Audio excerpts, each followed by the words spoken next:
E aí, tudo bem? Nós estamos conversando já faz uns dias aí a respeito de uma fé que opera pelo amor. E aí talvez você esteja passando aí, ou não, né? Mas pelo fato de eu já estar aí no meu segundo ano consecutivo, lendo, marcando, escrevendo algumas coisas sobre esse assunto, tem sido um assunto que tem mexido demais comigo. E ao mesmo tempo também, não só visto o quanto eu estive em muitos momentos muito aquém daquilo que deveria, mas também me enchendo bom depósito para que eu entenda que essa realmente é uma vida que vale a pena. Como Jesus disse, vos conhecerão como meus discípulos. Ele não disse pela boa pregação, ele não disse pelo vasto conhecimento, mas quando vocês tiverem amor uns pelos outros. Então, uma fé que opera pelo amor, como diz Gálatas 5,6, ela é extremamente importante para a nossa caminhada. Deuteronômio capítulo 8 também fala algo interessante dentro do que nós vamos conversar hoje. Ele diz que nem só de pão viverá o homem, mas de toda palavra que procede da boca de Deus.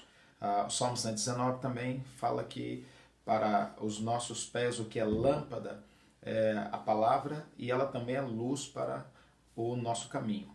Então, sempre que nós pararmos para pensar a respeito daquilo que as escrituras têm a dizer sobre determinado assunto, é melhor consultá-la do que ouvir de uma outra pessoa, porque pode ser que a mensagem ela chegue para nós com muitos ruídos. Vocês devem lembrar que Abacuque, capítulo 2, fala a respeito do meu justo que viverá pela sua fé.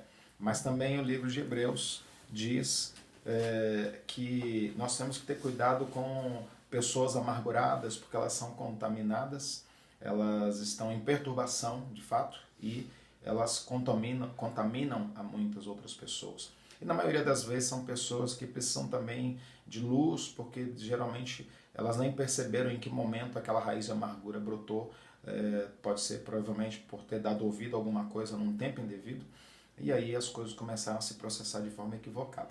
Então nós temos que ter cuidado, se há dúvida, consulta as escrituras, porque ela vai jorrar luz ao nosso coração. Eu me lembro de um fato interessante, eu falei a respeito de Segunda Guerra Mundial, Primeira Guerra Mundial. Eu não sou historiador, mas gosto de história. E aí eu me lembro de um episódio em que um escritor ele faz menção acerca de um soldado da SS, que foi a força mais devastadora de Hitler no período da Segunda Guerra Mundial, contando que esse homem estava moribundo em uma cama e ele precisava conversar com um judeu. E uma enfermeira catou um judeu no meio lá do campo de concentração, levou até uma sala e ela disse, olha, você é judeu, você é judeu? Ele disse, sim, eu sou judeu, então botou ele na sala e saiu. E lá estava um soldado moribundo que já havia perdido muito sangue à beira da morte, e esse soldado começa a dizer para esse judeu, ele fala, olha, nós fizemos coisas horríveis, atrocidades absurdas, nós passamos por um processo muito doloroso, muito difícil, de uma lavagem cerebral e muitas mortes, muitas atrocidades, covardias, e antes de morrer eu preciso que você me perdoe, eu preciso pedir perdão ao povo judeu. E aquele homem, tomado por um sentimento de ódio e tristeza, enfim, ele decidiu sair correndo daquele quarto. E ele deixou aquele homem lá sozinho, e ele fez menção disso depois do período da guerra, do quanto foi difícil para ele pensar em perdão naquele momento. Agora, é interessante que um outro escritor ele faz menção a respeito de uma tentativa de fazer uma aliança entre cristãos poloneses e cristãos da Alemanha Ocidental após o período da Segunda Guerra Mundial. E aí ele fala a respeito de que ele encontrou com esses cristãos poloneses, conversaram e ele falou, olha, existe um grupo de cristãos da Alemanha que eles querem marcar um encontro com vocês e eu gostaria de saber se isso é possível, quando nós podemos fazer.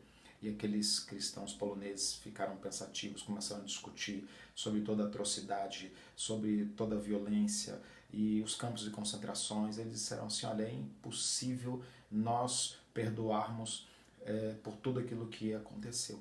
Então nós não queremos falar sobre esse assunto. Esse homem disse, tudo bem, então vamos fazer o seguinte, nós vamos fazer uma oração, em seguida cada um segue a sua vida, e eles concordaram em orar. E aí eles começaram a orar, conduzidos por esse escritor, a oração do Pai Nosso.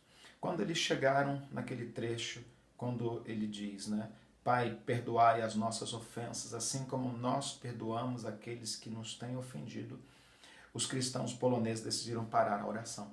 E eles disseram assim, olha, nós não podemos continuar orando, porque isso que as escrituras estão dizendo, que Jesus fala nessa oração, de fato é o que precisa ser feito. Então nós não podemos dizer, Senhor, perdoa as nossas ofensas, assim como nós perdoamos os nossos ofensores. Nós precisamos nos encontrar com esses cristãos alemães e aceitar o pedido de perdão deles. E ele conta que depois daquele episódio, alguns meses passaram, e ele promoveu um encontro entre cristãos poloneses e alemães, e foi um tempo maravilhoso, de muita graça, de muito amor, de perdão envolvido, de oração, e foi uma grande bênção.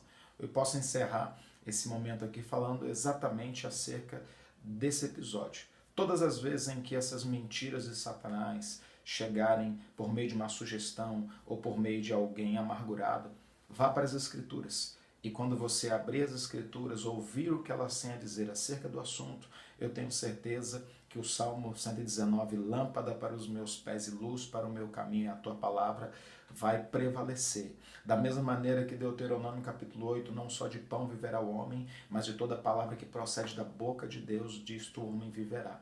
Então, quando nós estivermos em um momento crucial e a dúvida, a sugestão equivocada, as mentiras, os enganos chegarem a respeito de amor, a respeito de perdão, vamos para as Escrituras e elas vão derramar luz no nosso entendimento e nós vamos poder tomar a decisão certa e cessar com algo que o único objetivo é prejudicar a tua e a minha caminhada de fé.